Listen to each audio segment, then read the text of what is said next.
الحسنى يا خالقنا غفرانا نسألك وأنت الأسمى نأمل عفوك سبحان.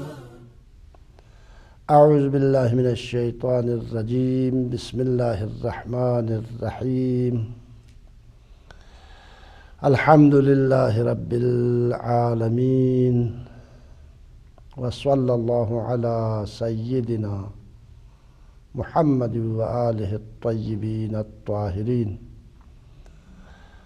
سيما بقية الله في الأرضين واللعن على أعدائهم أجمعين.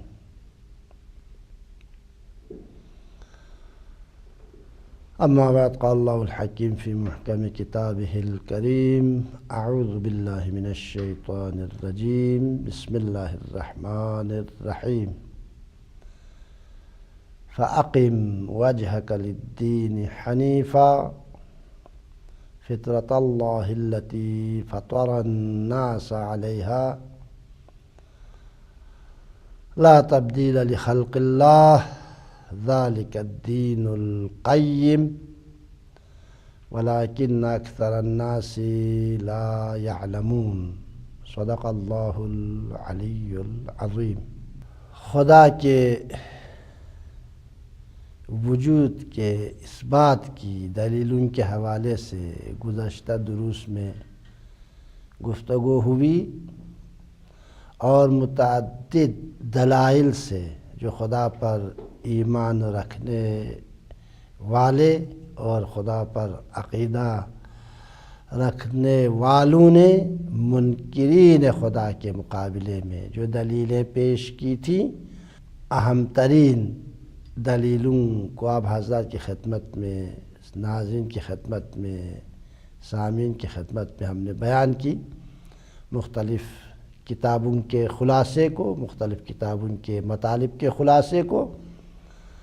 ان میں سے ایک عرض ہوا کہ خود خدا پر ایمان رکھنے والے مومنین کے لیے خدا کے وجود پر بہترین دلیل خود ذات پروردگار ہے. خدا کو خدا ہی کے ذریعے پہچانتے ہیں. بہترین دلیل خدا کی ذات ہے، خدا کے وجود پر. اور خدا پر عقیدہ اور ایمان رکھنے والوں نے، جیسا کہ مکررہ عرض ہوا، متعدد دلائل خدا کے وجود کے اس بات پر پیش کیے ہیں. ان میں سے 3 اہم دلیلوں کو ہم نے پچھلے دروس میں ان کا خلاصہ آپ حضرات کی خدمت میں ہم نے بیان کرنے کی کوشش کی. ان میں سے پہلی دلیل برہان علیت تھی، دوسری دلیل برہان نظم تھی، تیسری دلیل برہان فطرت تھی. اور عرض ہوا ان تینوں دلائل کی روشنی میں، جو تینوں عقلی دلیل ہے، عقلی دلائل میں سے ہیں اور جن پر قرآن و سنت میں بھی تاکید ہوئی ہے، اس حوالے سے گفتگو ہوئی. اور کائنات کے لیے ایک خالق کا ہونا اور ایک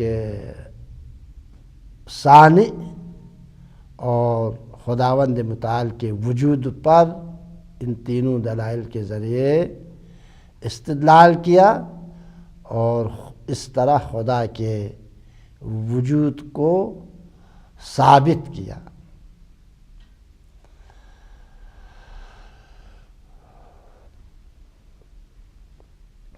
اور عرض ہوا کہ کائنات کے لیے کوئی خالق ضرور ہے، کائنات کا کوئی پیدا کرنے والا ہے.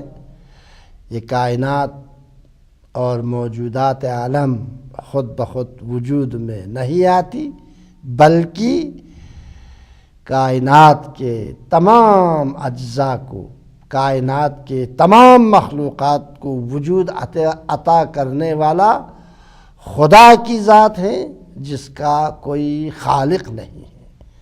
اور جس پر عدم طاری نہیں ہو سکتا۔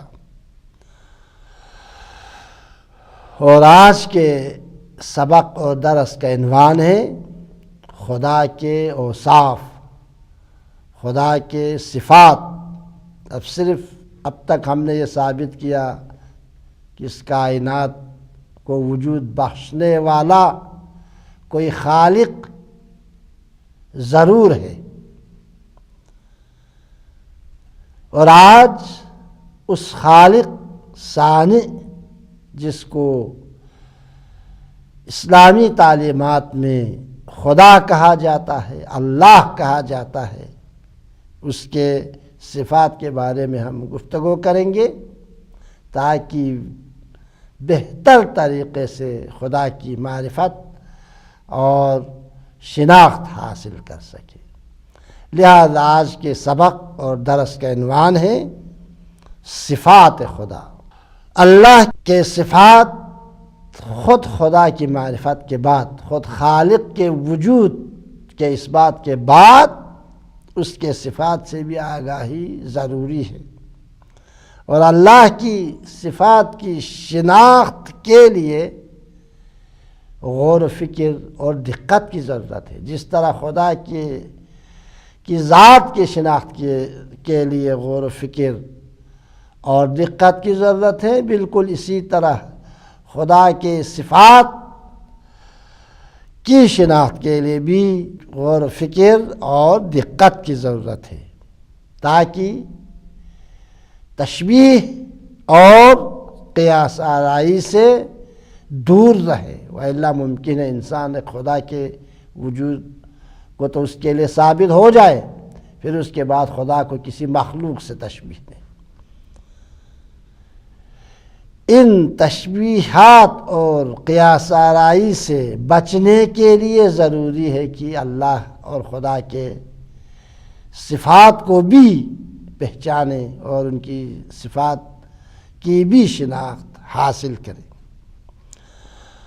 اور خدا کے اوصاف اور خدا کی شناخت، صفات خدا کی شناخت کی پہلی شرط یہ ہے کہ مخلوقات کی صفات کی خدا سے نفی کرنا۔ جو صفات مخلوقات میں پائے جاتے ہیں ان صفات سے مبرہ اور منزہ جاننا خدا کو، اور مخلوقات کی صفات کو خدا سے نفی کرنا، یہ ضروری ہے۔ اس کے بغیر خدا کے صفات کی شناخت اور خود خداوند متعال کی حقیقی شناخت ممکن نہیں ہے۔ لہذا مخلوقات پہلی شرط یہ ہے، خدا کی شناخت اور خدا کے اوصاف کی شناخت کے لیے پہلی شرط یہ ہے کہ مخلوقات کی صفات کو خدا سے نفی کریں اور خداوند متعال کو کسی مخلوق سے تشبیہ نہ دیں، کیونکہ خدا کے اوصاف کا مخلوقات کے اوصاف سے کسی طرح بھی موازنہ نہیں کیا جا سکتا۔ کیوں؟ اس لیے کہ مادی صفت، انسان کے صفات، مخلوقات کے صفات مادی صفات ہیں، اور مادی صفت محدودیت کا سبب ہے۔ خدا لامحدود ہے، مادی صفت محدودیت کا سبب ہے اور خدا لامحدود ہے، اور اس کے تمام صفات اس کی ذات کی طرح لامحدود ہے۔ جس طرح خداوند متعال کی ذات لامحدود ہے، اسی طرح اس کے صفات بھی لامحدود ہے۔ لہذا خدا کو کسی مخلوق سے تشبیہ نہیں دینا چاہیے، اس لیے کہ کسی مخلوق کے صفات کو اور کسی مخلوق کے اوصاف اور صفات اور خدا کے صفات کا موازنہ ہی غلط ہے، اس لیے کہ مخلوق کے صفات مادی ہیں، اور مادی صفت محدودیت کا سبب ہے، اور خداوند متعال کے اوصاف خداوند متعال کے تمام صفات لامحدود ہیں، جس طرح خدا کی ذات لامحدود ہے۔ اس چھوٹی سی تمہید کے بعد خدا کے صفات کے بارے میں ہم گفتگو کرتے ہیں۔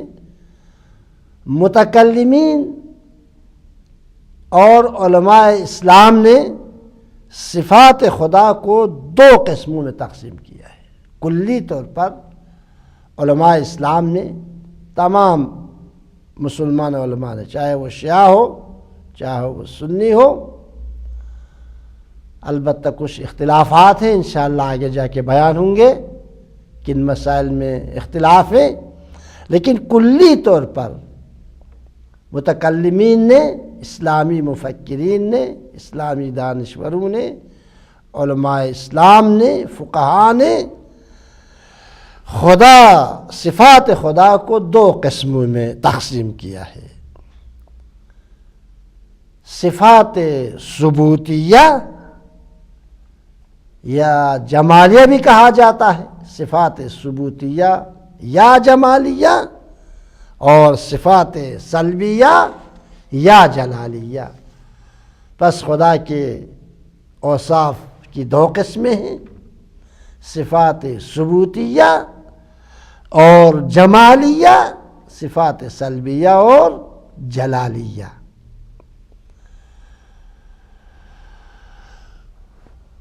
صفات ثبوتیہ یعنی ہر وہ صفت جو خدا کے اصل وجود کے کمال کو بیان کرتی ہیں،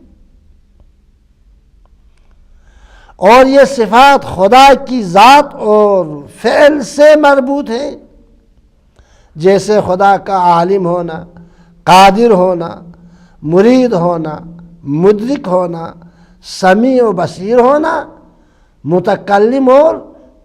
متکلم صادق اور سچا ہونا۔ یہ تمام صفات خدا کے اصل وجود کے کمال کو بیان کرتی ہیں، اور ان صفات کو صفات ثبوتیہ کہتے ہیں، وہ صفات جو خدا کی ذات کے لیے ثابت ہیں۔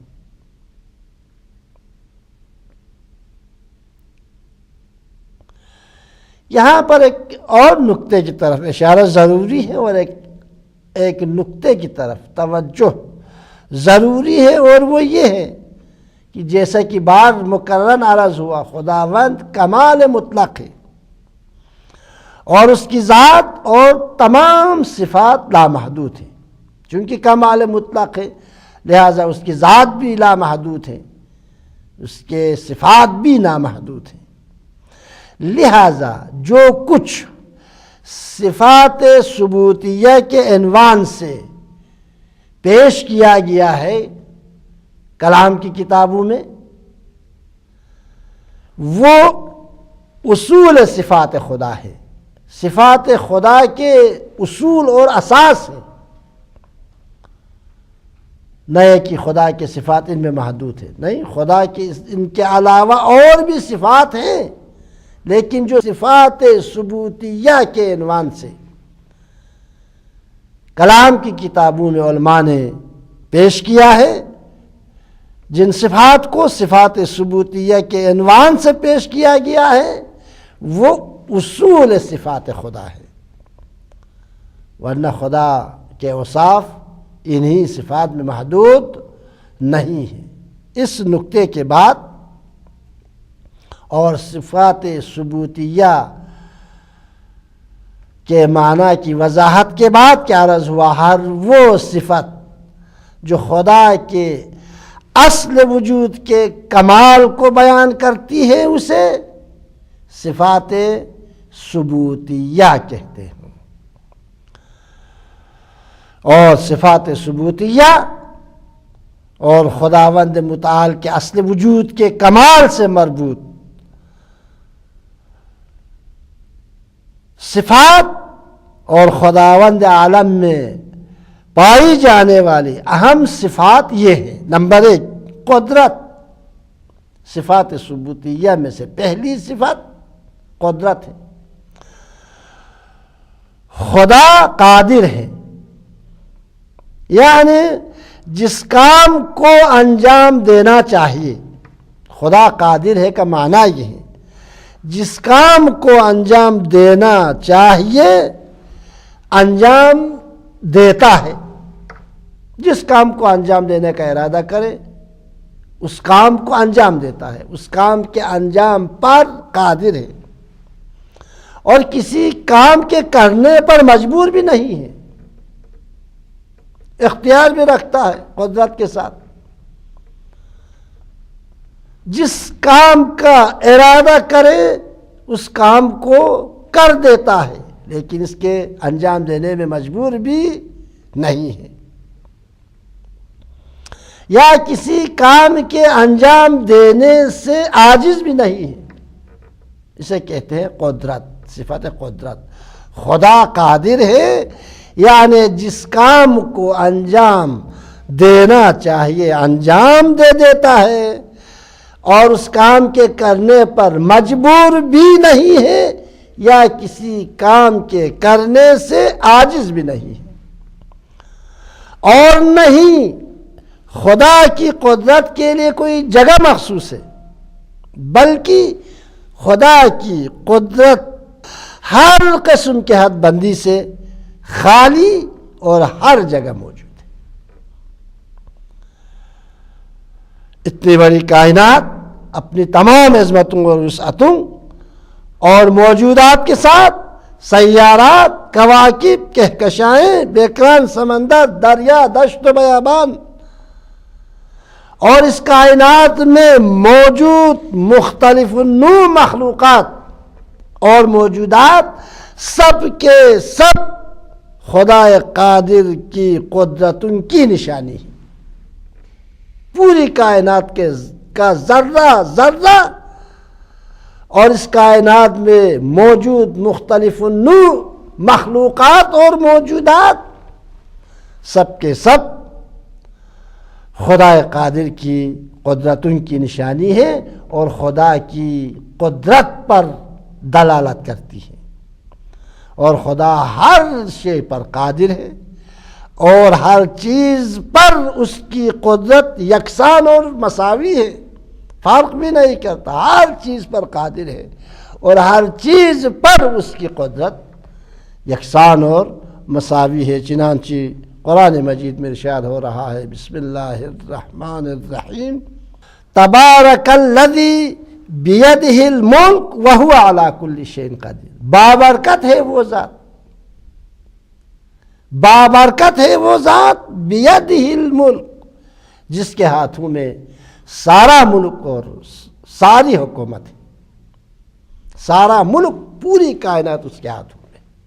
بابرکت ہے وہ ذات، الذی وہ ذات بیدہ الملک جس کے ہاتھوں میں سارا ملک ہے، وَهُوَ عَلَى كُلِّ شَيْءٍ قَدِيرٌ، اور وہ ہر چیز پر قادر اور مختار ہے۔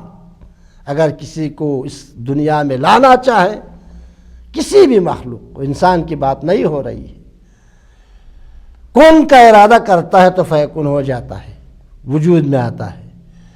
ایک موجود کو اس دنیا سے مٹانا چاہے یا اٹھانا چاہے تو کن کے ارادے سے وہ فنا ہو جاتا ہے۔ ہر چیز پر قادر ہے اور قدرت کے ساتھ اختیار بھی رکھتا ہے۔ تبارک الذی، بابرکت ہے وہ ذات، بیدہ الملک جس کے ہاتھوں سارا ملک ہے، وہو علی کل شیء قدیر، اور وہ ہر چیز پر قدرت رکھتا ہے، ہر چیز پر قادر ہے اور صاحب اختیار اور مختار ہے۔ اور سورہ مائدہ میں ارشاد ہوا، للہ ملک، قدرت خدا کو پر دلیل جو پیش کی گئی، قدرت خدا پر دلیل یہ ہے کہ یہ کائنات کا ذرہ ذرہ خدا کی قدرت اور اختیار پر دلیل ہے، اور اس دلیل کی تأیید اور تاکید قرآن و سنت میں بھی ہوئی ہے۔ ان میں سے پہلی آیت، بہت سی آیتیں، درجنوں آیت، بلکہ درجنوں سے بھی زیادہ قدرت خدا پر قرآن مجید میں بار بار علی کل شیء قدیر کا لفظ تکرار ہوا ہے. 2-3 آیت نمونے کے طور پر، ان میں سے پہلی آیت سورہ ملک کی پہلی آیت جس کی تلاوت کا شرف حاصل کیا، دوسری آیت سورہ مائدہ کی آیت ہے. للہ ملک السماوات وما فی الارض ومن فیہن، اللہ کے لیے زمین و آسمان اور ان کے درمیان کی کل حکومت ہے. للہ ملک السماوات وما فی الارض وما فیہن، اللہ کے لیے ومن فیہن، ومن فیہن، للہ ملک السماوات وما فی الارض ومن فیہم، اللہ کے لیے زمین و آسمان اور ان کے درمیان کی کل حکومت ہے. وَهُوَ عَلَى كُلِّ شَيْءٍ قَدِيرٌ، اور وہ ہر شے پر قدرت رکھنے والا ہے. تیسری آیت فَلَا أُقْسِمُ بِرَبِّ الْمَشَارِقِ وَالْمَغَارِبِ إِنَّا لَقَادِرُونَ، میں تمام مشرق اور مغرب کے پروردگار کی قسم کھا کر کہتا ہوں. فَلَا أُقْسِمُ، خدا خود قسم کھا رہا ہے. فَلَا أُقْسِمُ بِرَبِّ الْمَشَارِقِ وَالْمَغَارِبِ، میں تمام مشرق و مغرب کے پروردگار کی قسم کھا کر کہتا ہوں اِنَّا لَقَادِرُونَ، بے شک ہم قدرت رکھنے والے ہیں، ہم ہر چیز پر قادر ہیں، ہم علی کل شیء قدیر ہیں. قرآن مجید کی درجنوں آیات میں قدرت خداوند کو بیان کیا گیا ہے، اور ان آیات سے آفاق و انفس کے علاوہ کائنات اور کائنات کے مخلوقات اور موجودات کے علاوہ قرآن کی ان آیات سے یہ بات کھل کر سامنے آتی ہے کہ خدا کی قدرت کے لیے کوئی حد اور قید نہیں ہے. اس لیے رب المشارق والمغارب ہے. مختصر ہے کہ خدا قادر مطلق ہے اور وہ ہر چیز پر قادر ہے. کسی قسم کی ناتوانی کا تصور نہیں کیا جا سکتا. یہ خدا کے صفات ثبوتیہ میں سے پہلی صفت کہ خدا قادر ہے اور ہر چیز پر، ہر شے پر قدرت رکھنے والا ہے اور صاحب اختیار ہے. دوسری صفت علم ہے. صفات ثبوتیہ میں سے دوسری صفت یہ ہے کہ خدا عالم ہے. خدا عالم ہے، یعنی تمام چیزوں کو جاننے والا اور تمام موجودات کا احاطہ اور تمام موجودات پر قدرت رکھنے والا ہے. اس سے کوئی چیز پوشیدہ نہیں ہے، اس سے کوئی چیز مخفی نہیں ہے. یہاں تک کہ انسانوں کے افکار اور خیالات سے بھی واقف ہے. انسانوں کے افکار اور خیالات سے بھی واقف ہے اور ہر چیز اس کے سامنے. وہ واجب الوجود ہے جو عالم علم کل ہے. اس کی حیرت انگیز نظم و نسق پوری کائنات پر محیط ہے. کوئی چیز خدا کے علم سے خالی نہیں ہے، احاطہ خدا سے باہر نہیں ہے. جو اس کے